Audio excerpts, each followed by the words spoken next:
Sa ating previous video ay dumaan tayo dito sa napakalaking shrine ni Mama Mary sa May Tanay Rizal, ang Regina Rica. Wala nang mga gasoline station dito, pero huwag mag-alala, napakarami ng mga deboteng gasolina. At siguradong mapapansin nyo itong lihim na lagusan. Sadyang napakalamig na rin ang klima dito. Meron din silang Little Baguio na matatagpuan sa kilometer 19. Nakakaaliw naman pagmasdan ng napakaraming stickers na nakadikit dito.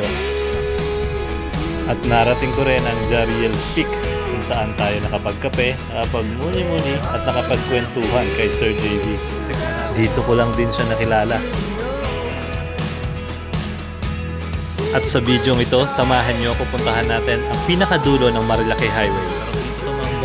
Nalipas lang tamang ito, kape-kape. Pangalawang kape na to.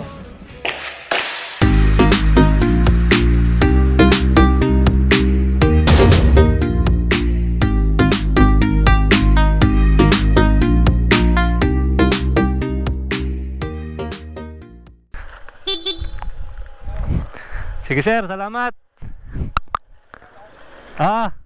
Dito na ako. Thank you, thank you. Gumagabi na. Uy, dito ang dami pa oh. Meron din ditong kainan. Ang daming kainan talaga dito. Hindi ka magugutom. Bulalo, sisig, dinakdakan, silog, Princess Diana, Marquez Restaurant. Ayan. Kung dito ko ipipiliin yung mapa, iikot tayo. Iikot ako ng... Aba, layo nga ah. Nakarating na tayo dito sa gilid ng Quezon. Infanta. Pag nag-general na car tayo. So, ikot tayo ngayon dito.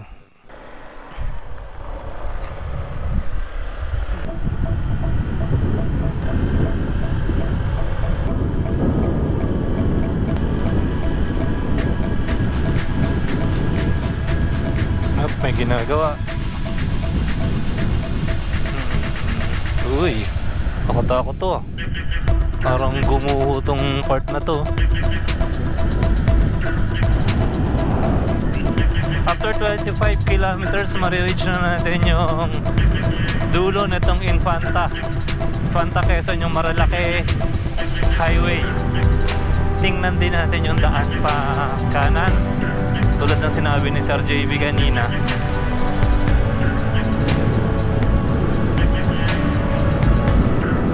Ayan o, nasa harapan na natin yung makapal na fog.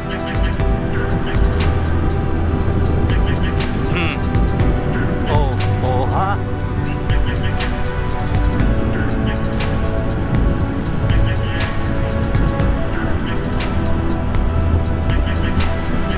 Ito na yung mga ulap.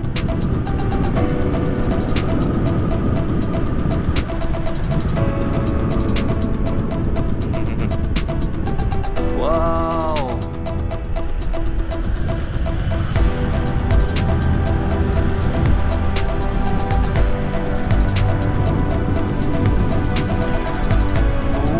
Ganda ng view.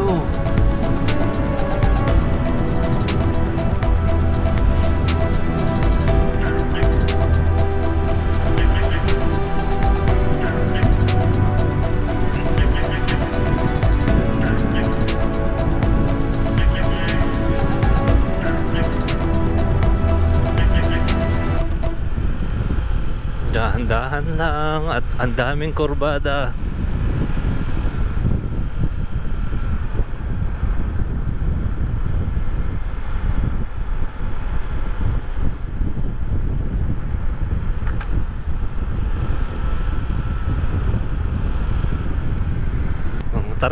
Matarik. Dahan-dahan lang tayo. Ito yung tulay.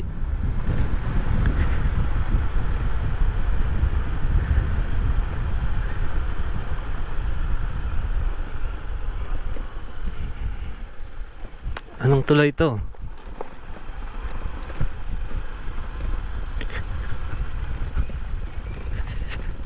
Kerosep Bridge. Ganda oh.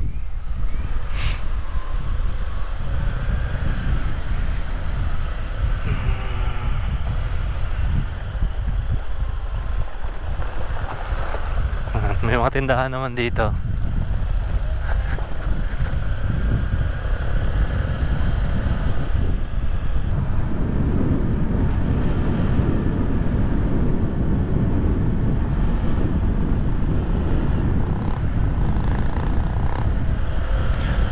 Dami nilang mga panindang walis, oh. Mga gagawin nilang walis. Walis tambo.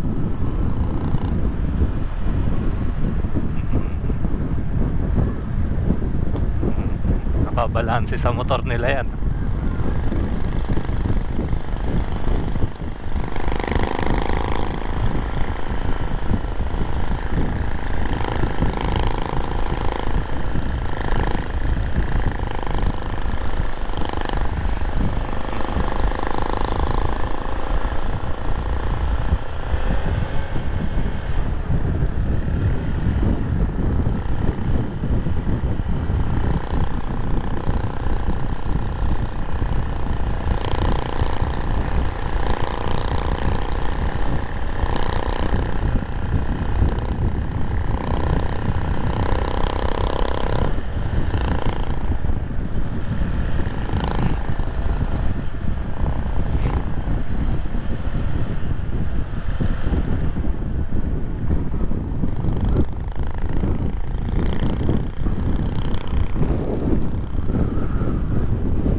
Ganda.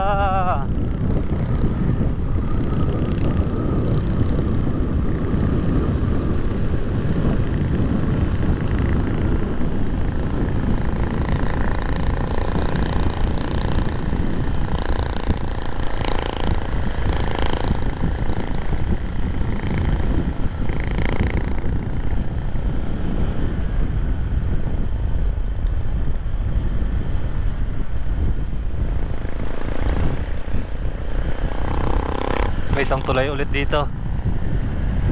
Anong tulay ito? Tikay Bridge.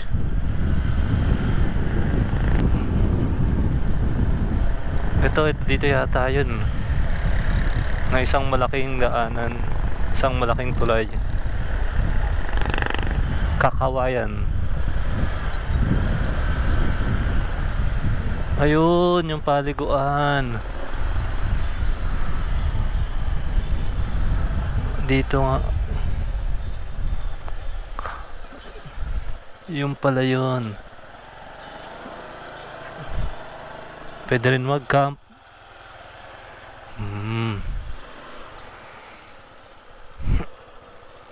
Kakawayan Bridge.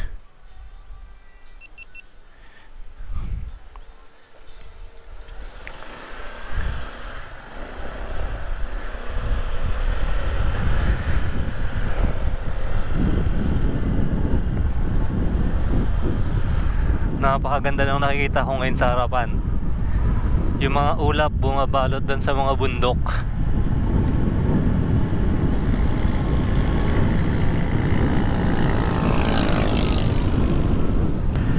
Check brakes, low gear.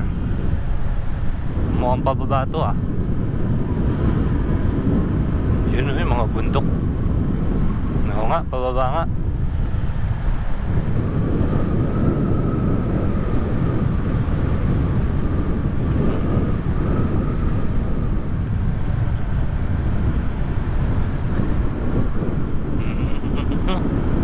Dire-diretsong pababa.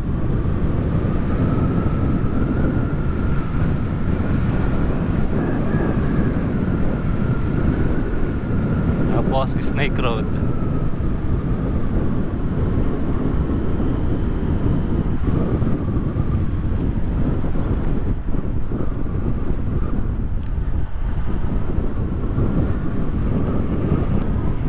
So, may bridge ulit dito. Napakalawak ng bridge ulit. Ano to? Pinlock Falls. Dito pala yung Pinlock Falls.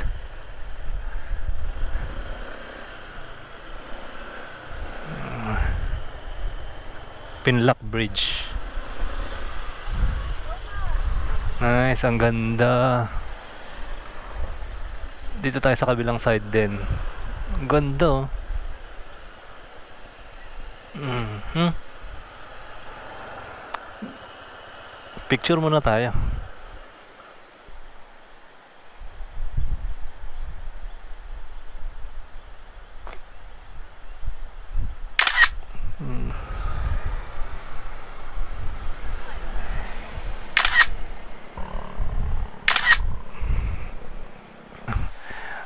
Ito na yun. Ito na yung tabing kalsada lang ng mga swimming pool. Napakaganda oh. Ilang layer yan ng mga pool. At saka natural running water siya.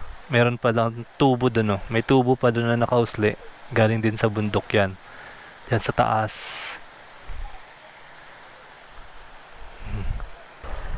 Tingnan natin kung anong pangalan nito.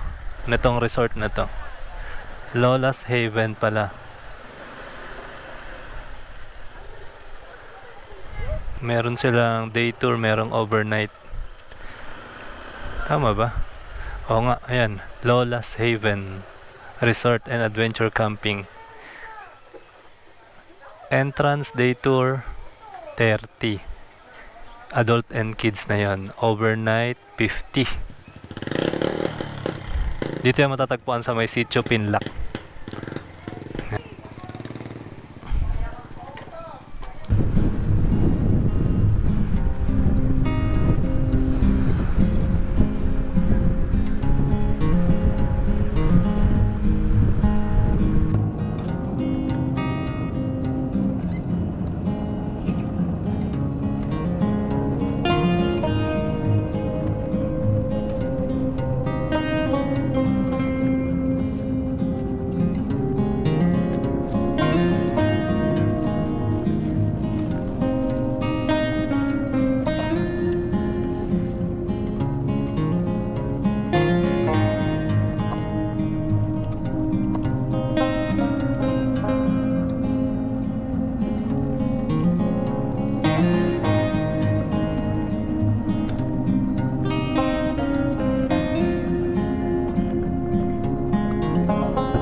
Hilog na ano kaya yun?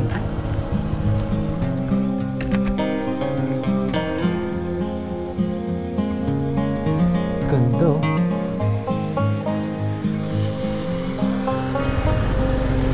Paano kayo makapunta ron?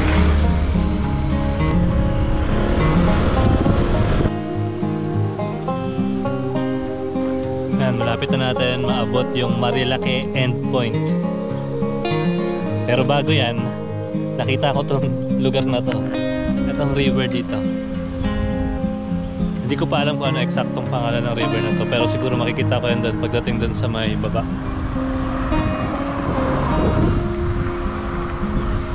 Meron din siya mga campsite doon. May mga nakikita ako mga kubo-kubo doon. Pero malapit na, ilang minuto na lang doon na tayo sa may endpoint ng Marilake. Konti na lang, maabot na natin itong dulo ng Marikina Infanta Highway. Itong river na to is yung Agos River. Agos River Danog.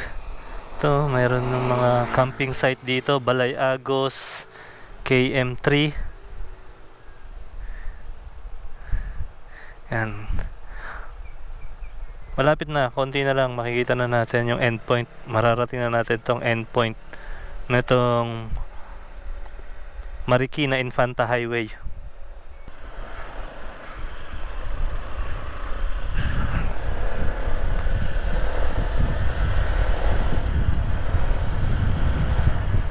Baka pwede nating ma-check o kaya mapuntahan, makita natin tong Agos River na to.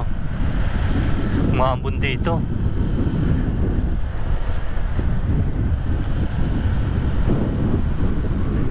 pag may daan dyan,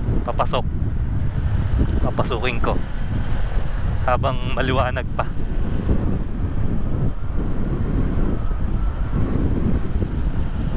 Mas wala akong nakikitang daan eh.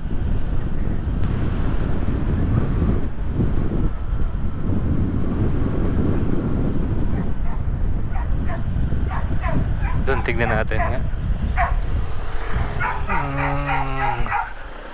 Tignan nga natin.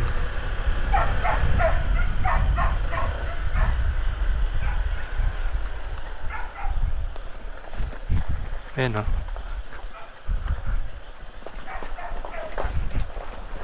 Subukan natin.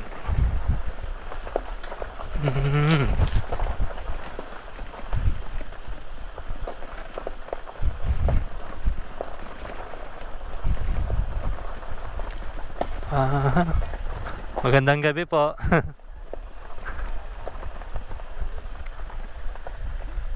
Dito pala yun. Magandang gabi po, apo. Titignan lang sana. Pwede po bang pumasok? Pwede hanggang doon yung motor? Sige po, salamat. Okay. Meron kayong mga cottage dito na overnight? Meron din. Sige po, salamat. Tingnan ko muna. Yeah. Ang ganda oh.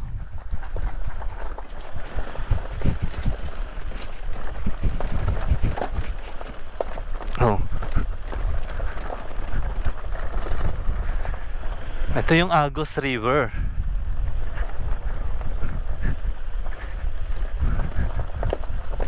Tignan muna natin kung gaano kaganda. Pwede mag-camping dito.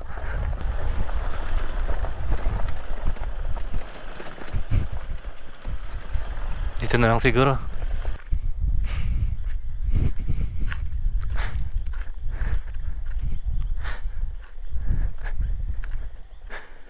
Yun o, linaw ng tubig.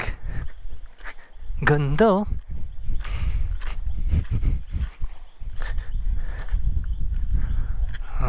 May parting mababaw, may parting malalim.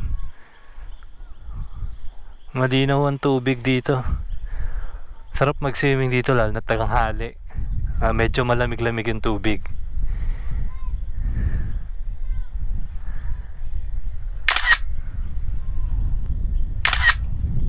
Halos napapaligiran to ng mga bulubundukin. Ito sa left side tsaka sa right side, puro bundok. Sa mga gustong mag-river adventure, isa sa mga magandang puntahan itong Agus River. Maganda yung tubig nila dito ngayon at saka yan, katulad nito, may part na mababaw para sa mga bata. Meron din mga medyo malalalim, yung medyo nagbu-blue-blue na kulay ng tubig. Pero saktong-sakto lang to sa pagtampisaw tsaka pagpapalamig. Yan, 5 kilometers na lang to Marilaki Highway endpoint. Tapos meron din sila mga tindahan dito na pwedeng bilhan ng mga pagkain. Ayan. Katulad dyan.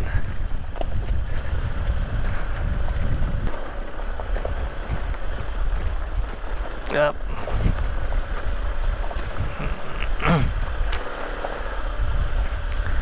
Salamat po. Thank you.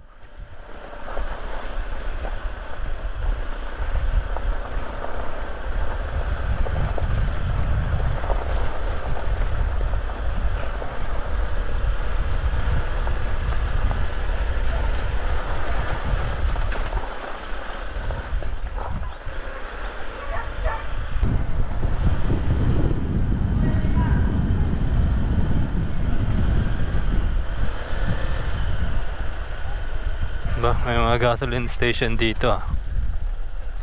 Paano nga tayo?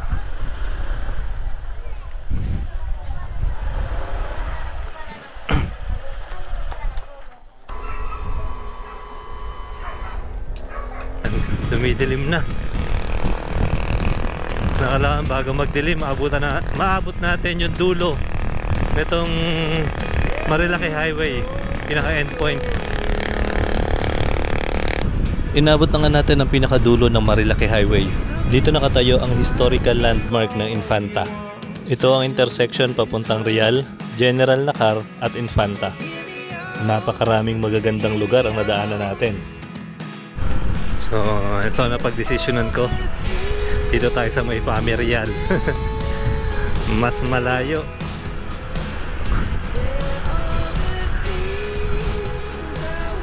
Tingnan natin kung saan tayo aabot ng ating pagtsatsagang mag-drive. Maraming salamat sa inyong mga sumama sa akin sa adventure na to ngayong araw.